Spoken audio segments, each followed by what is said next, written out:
kwa manufaa ya Wakenya kwa ujumla. We've agreed to use our parties as a broad platform, bringing together various voices, opinions, and concerns to address the critical challenges facing the country through a formation that is truly national and inclusive in outlook. A core problem we agreed to prioritize is youth unemployment and resulting hopelessness that has made them easy fodder in political contests in which there is nothing tangible for them. In this MOU, we agree to embark on steps to realign the country's economic, social, and political priorities to address the youth agenda that has progressively fallen behind in the last 62 years of our independence. Through this MOU, we commit to uphold the Constitution, the rule of law, and respect for human rights. Importantly, we pledge to tackle unemployment, cost of living, crippling poverty, inequality, and the failure of the institutions that have been eroded by inefficiency and corruption over the decades, making them unable to deliver to Kenyans. We seek a more equitable country in which all peoples of all backgrounds are included in the enjoyment of socio-economic benefits and are equal members of one indivisible nation. We, the leaders of UDA, Kenya Kwanza, and ODM, commit to implementing the NADCO report to address key national issues, including the cost of living, youth unemployment, and gender inclusion. We also pledge to foster inclusivity in governance and development, protect and strengthen devolution, invest in creating opportunities for the youth, uphold integrity in leadership, and safeguard the right to peaceful assembly. We will raise and manage national resources responsibly to reduce our debt burden by ensuring transparency, responsible borrowing, and an audit of past debts. To realize and to know what has been borrowed, for what purpose, and how is it going to be paid. I attempted to set up this audit. It didn't work. I am confident that under this broad formation, we will now be able to audit our debts. This moment is not about William Ruto or Raila Odinga.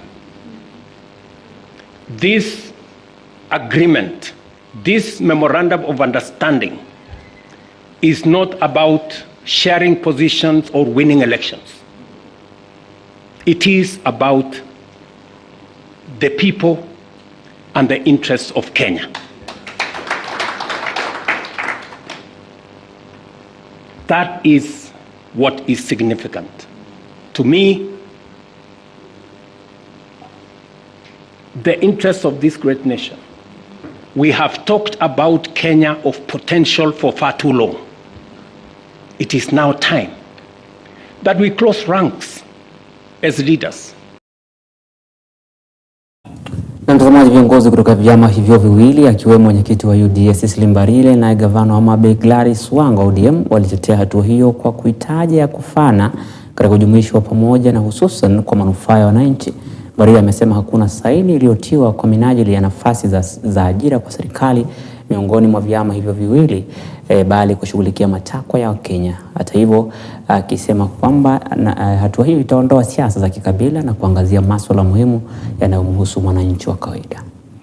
I want to begin by saying that today we are reminded yet again that the nation will always remain bigger than our individual and party interests.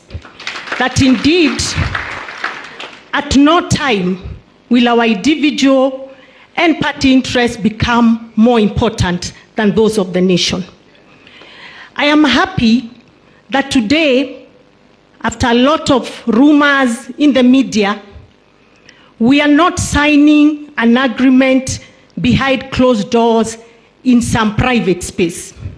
I'm also happy that it has taken serious consultations through the party structures to get to where we are. I'm equally happy that we have not signed a document that remains a secret to the people who we represent and who matter most. Today, Kenyans know what we have signed up to. Today, we are not signing to sharing positions. We are signing to issues that affect our people. Na mtazamaji, serikali ya kaunti ya Makueni kupitia kwa idara ya afya iko mbioni kumaliza visa vya vifo vya watoto walio chini ya mwezi mmoja, ambapo kwa sasa ni 26% kwa kila watoto 1000 wanaozaliwa. Naibu gavana wa kaunti ya Lucy Mulili akizungumza baada ya kutathmini ubora wa huduma katika hospitali za mashinani huko Kibwezi, amesema serikali ya Makueni itaendelea kuwekeza zaidi ili kuimarisha afya kina mama na watoto walio chini ya umri wa miaka 5 kwa kuongeza vifaa na wataalamu. Kauli iliyoungwa mkono na waziri wa afya Makueni Daktari Paul Musila, akisema kwa muda wa mwaka mmoja umepunguzwa asilimia ya kina mama wanaofariki wakati wa kujifungua. Wanahudumiwa vile inatakiwa, na baadaye mama anaweza kufaidika, anapata mtoto, anatoka kwa hospitali anaenda nyumbani kama ameshika mtoto. Na hiyo ndio madhumuni yetu ya kwake, na pia ya wale wanafanya huduma hapa kwa hospitali kuhakikisha ya kwamba huduma zimefanywa vile itakavyo. Kwa hivyo nashukuru ya kwamba nimeona the figures, hata nimeona kuna mwezi mmoja wa mama zaidi ya 200 waliweza kujifungua watoto hapa.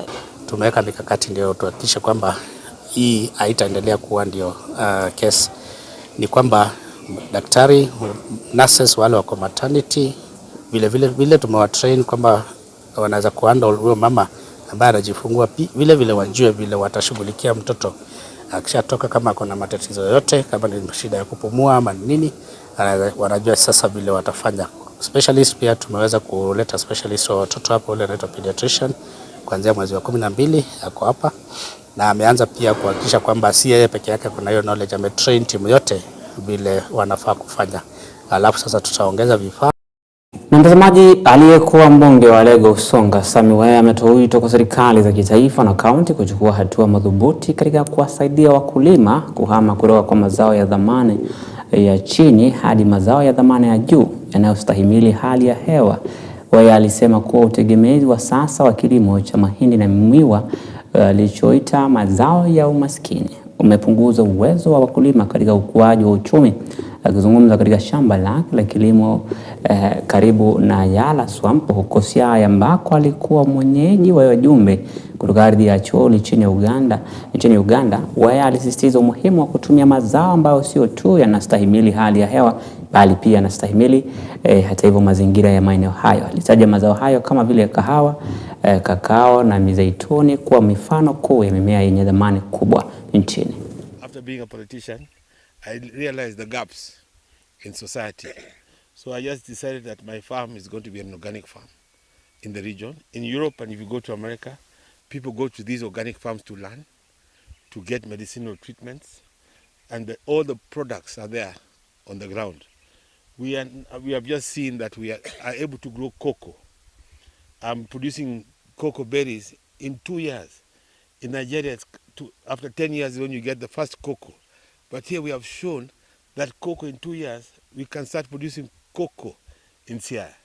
Coffee is bearing after 2 years, 1.5 years in central Kenya because they have cold weathers. And here we have temperatures 23 to 29 degrees. January to January, we don't have when plants go into domination like in Europe. We have olives. Who said that olives, it is thriving, the olive tree. You have seen on the farm. An olive tree is the most expensive oil in the world. If it can grow in Siaya, that is where we should be looking at the best crop, where we get the best value in our land. And I will repeat, and as always repeated. Na mtazamaji, serikali ya kaunti ya Elgeyo Marakwet imetia saini mkataba wa maelewano na muungano wa wakulima wa nafaka ili kuimarisha usalama wa chakula na lishe katika eneo hilo, hasa kulenga wakulima wadogo. Ushirikiano huu unalenga kukabiliana na uhaba wa chakula nchini na kuboresha ubora wa lishe katika shule za mitaa. Gavana Wesley Rotich alisisitiza kuwa ushirikiano huu utasaidia pakubwa usambazaji wa mbegu za maharagwe ambapo ni aina ya nyota yenye lishe bora kwa shule zote za kaunti. Maharagwe hayo yatatumika katika kilimo na kuingizwa katika programu za kulishe ama lishe shuleni ili kuwapa wanafunzi chakula bora zaidi. Daktari Osie Moses Mwanje, afisa kutoka chama cha wakulima nafaka, alisema kuwa ushirikiano huo pia utahakikisha kuendelea kuungwa mkono kwa wakulima. We have been here since 2014. And one of our pillars in CGA is to do what we call farmer advocacy. We look at transferring technologies. Currently, if you look at our country, there's been some impacts of climate change. Like now, there's been no rainfall for some months. And Elgeyo Marakwet has got 3 agricultural zones. Some have got some dry areas. Some are in very good high potential areas. And as CGA, we have come here to work with the smallholder farmers so that we can enable them to get information, get technologies which can make them produce, not just for consumption, but even for the markets and even to sell and have money in their pockets.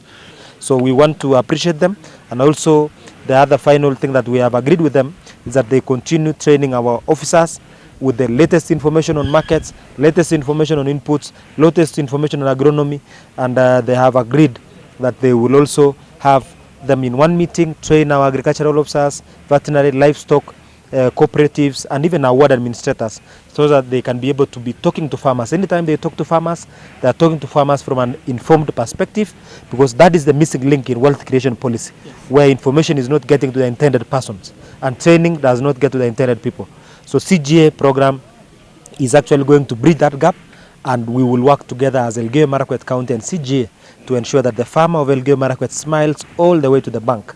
Mimi kama mkulima kutoka Kaptarakwa nilifunzwa mradi wa Nyota Pins na kikundi cha CGA. Imetusaidia sisi kutoka Elgeyo Marakwet County kupanda maharagwe hii ambaye iko na zinc pamoja na iron. Najua itasaidia watoto wetu kwa mashule, kwa maugonjwa kama rickets na polio. Hakuna mtoto ambaye atasema akuli maharagwe, sababu hii maharagwe haina any acidity, iko na iron. Na mtazamaji, ni hayo kwa sasa tuliokuandalia majira ya saa 10 alasiri. Japo kwa muhtasari, mwendo wa saa 1 tutarejea na mengi zaidi tukiwa naye Belinda William. Sina mbali, jina langu ni Emmanuel.